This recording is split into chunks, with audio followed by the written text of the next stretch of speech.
ஸ்ரீவில்லிபுத்தூரில் இருக்கோம். நேற்று வெள்ளிக்கிழமை ஆண்டாளை சேவிச்சுக்கிறோம். சித்திரை ரேவதிக்கு ரங்கநாதர், ஸ்ரீரங்கத்து ரங்கநாதர் தேரில் ஏழுறதுக்கு தாயார் வஸ்திரம் சாத்தி தருவா. அதை வஸ்திரம் சாத்தி இங்கேருந்து ஏழை பண்ணிட்டு போய் ரங்கநாதருக்கு சமர்ப்பிப்பா. அந்த வைபவம் கண்ணாடியறை ஏகாதேசி இருந்ததுனால கண்ணாடியறையில் ஆண்டாள் எழுதியிருக்கா. வஸ்திரம் சாத்தி கற்பூரம் ஆப்புறது சேவிப்போம்.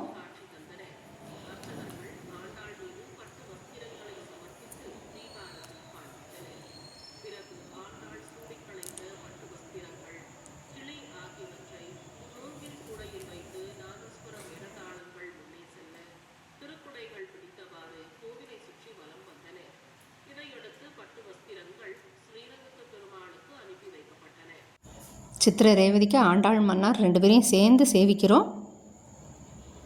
தாயாரோட பின்னழகு சேவிக்கிறோம், பின்னழகு முன்னழகு. ஸ்ரீவில்லிபுத்தூரில் இன்றைக்கி சித்திரை ரேவதிக்கு மன்னார் ஆண்டாள் கோயிலில் உள் பிரதர்ஷனமாக ஒரு பிரதர்ஷனம் வந்து உள்ள யதாஸ்தானத்துக்கு ஏழிடுவார்.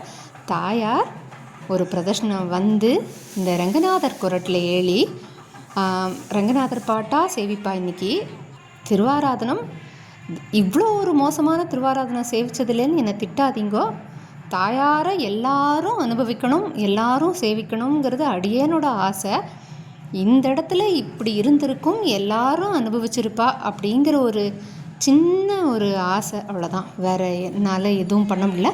சைடில் இருந்து ஏத்தாப்பில் கோஷ்டிக்கார எழுதியிருக்கிறதுனால நம்மளால் அங்கே போய் எடுக்க முடியல. சைடில் தான் சேவிக்க முடிஞ்சது. ரொம்ப குத்து மதிப்பாக தான் இருக்கும். இந்த அனுபவம் எல்லாரும் அனுபவிக்கணுமா பிரார்த்திக்கிறோம். திருவாராதனம் என்னை மன்னிச்சுட்டும் எல்லாரும் சேவிக்கணும்னு பிரார்த்திக்கிறேன்.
ஏர் கலரு.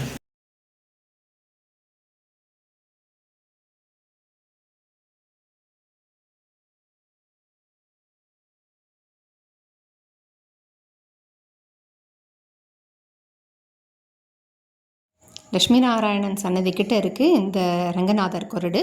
மேலே ரங்கநாதர் எழுதியிருக்கார் பாருங்கோ. வசந்த உற்சவம் என்னைக்கின்னு சொல்கிறேன்னு சொல்லியிருந்தேன். மே 3லேருந்து 12 வரையும். சித்ரா பௌர்ணமியோடு முடியும். ஆண்டாளும் ஆற்றுல இறங்குவா. அவசியம் எல்லாரும் அனுபவிக்கணும்னு பிரார்த்திக்கிறோம். மன்னாரை சேவிச்சுண்டு, ஆண்டாள் மன்னாரை சேவிச்சுட்டு, சித்திர ரேவதி உடையவர் உற்சவம் நடந்துட்டுருக்கு. அவசியம் எல்லாரும் அனுபவிக்கணும்னு பிரார்த்திக்கிறோம். தாயாரோட பின்னழகு. சித்ரா பௌர்ணமி உற்சவம் சித்ரா பௌர்ணமியோட முடியும். நீராழி மண்டபத்தில் நடக்கும். அவசியம் எல்லாரும் அனுபவிக்கணும்னு பிரார்த்திக்கிறோம். கூடியிருந்து குளிர்ந்தேலோ ரெம்பா.